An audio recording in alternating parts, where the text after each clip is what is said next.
Welcome to the PIEA Week 8 highlights. We saw a bunch of great plays this week across Rocket League and VALORANT. So let's get into the standout performances these players had. Our first Rocket League match of the week featured Wyoming Area versus Bishop Carroll. Going into this matchup, Wyoming Area had a record of 2-4 and Bishop Carroll's record was 3-3. Bishop Carroll came out swinging and quickly won game 1 9-1. Max stood out in this game, scoring 6 of Bishop Carroll's 9 goals. Their second game was even cleaner.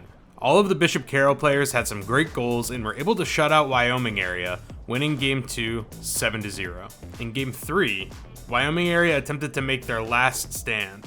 Sonic Rhino scored 2 goals for Wyoming Area, but it wasn't enough to counter the offensive power from the Bishop Carroll players, who were able to close out the last game 7-2. This solidified their second place ranking in their conference. The second Rocket League match saw Avonworth and Twin Valley go head to head. Avonworth was undefeated going into this set with a 5-0 record, so Twin Valley would have their work cut out for them. Twin Valley struck first in game 1, scoring the first goal, but Avonworth quickly fired back and started to gain a lead. They eventually took game 1 4-1. Game 2 started out much more slowly though. Avonworth was able to score the first goal of the game after 3 minutes of play, and Twin Valley fired off another goal with less than 30 seconds left to tie up the game. Both teams battled it out in a lengthy 2-minute overtime before Avonworth's I Am a Kiwi was able to sneak a goal by the Twin Valley defense, winning the game 2-1. Game 3 went equally slow, with the score tied at 1-1 for most of the game. Avonworth's Zephyrus was able to score the set-winning goal with a little less than a minute left in the game. With this 3-0 win, Avonworth sits atop the Keystone Conference and is ranked 3rd overall in the league. The last Rocket League set for the week featured a middle school match between Trinity and PIEA Valley. Trinity was going into this set 5-0 on sets and 15-0 on games, but they were going to have their work cut out for them. Down a player, they would be taking on PIEA Valley 2v3. While game 1 was close, Trinity was able to win the game 3-2, showing that even down a player, they could still put up a fight against PIEA Valley. In game 2, Trinity started to hit their stride. Vexed and I-88 names racked up 4 goals and didn't let PIEA Valley score the entire game.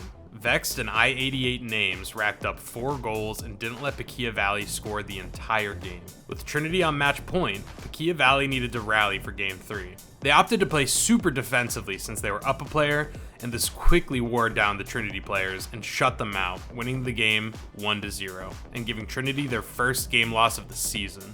With the strategy perfected, PIEA Valley was able to tie up the set by winning the 4th game 3-0.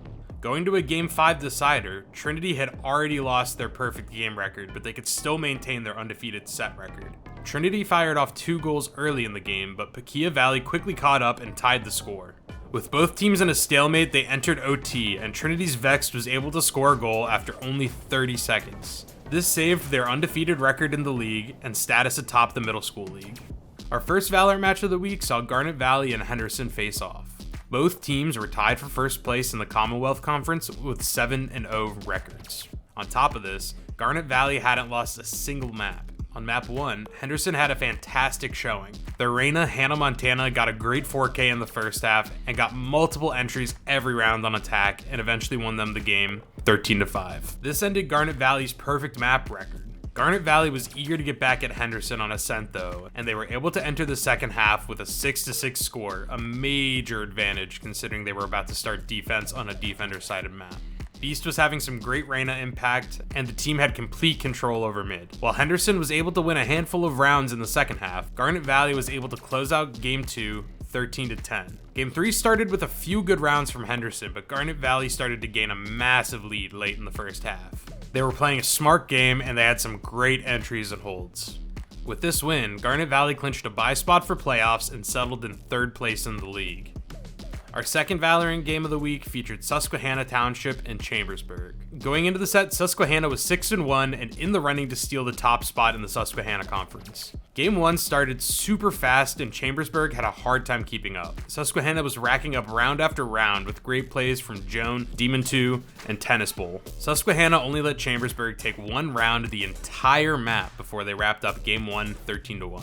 Game 2 was an entirely different story though. The teams performed much more evenly on split and both were trading rounds like crazy. Both teams were having some crazy plays but couldn't make a sizable lead for themselves. The match went to OT and the players still showed no sign of giving up. After a lengthy 5-round OT, Susquehanna Township was finally able to squeak out 2-round wins to finish OT and win the game 16-14. This win helped Susquehanna clinch the top seed in their conference and moved them up to 4th in the entire league. Our last Valorant game of the week featured Haverford versus Cheltenham. With both teams tied at 5-2 records, a lot was riding on this match. Unfortunately, Cheltenham had to play 4v5 for the first map of the set, and Haverford took full advantage of that. Haverford was playing out of their minds, and they were getting multi-frag after multi-frag, and they eventually finished map 1 13-3. On map 2, however, Cheltenham had their 5th player back, and it suddenly seemed like a more even matchup. Both teams were trading round after round, and it was creating some great moments like this 4K from Cheltenham's Beetlejohn. After that play, Cheltenham started to run away with the game, and they were able to beat Haverford 13-9, tying up the set. Haverford was ready to start off match point strong, and they gained an early lead. Cheltenham never let them snowball though, and continued to secure multiple clean round wins for themselves, tying the score up. After an insane clutch from Baby Soul, the momentum shifted back to Cheltenham. They used this momentum to wrap up the game 13-10 and beat Haverford in the set. This win advances Cheltenham to 3rd in their conference. That's all for the PIEA Week 8 highlights, and thank you for watching our coverage of the Fall 2023 season.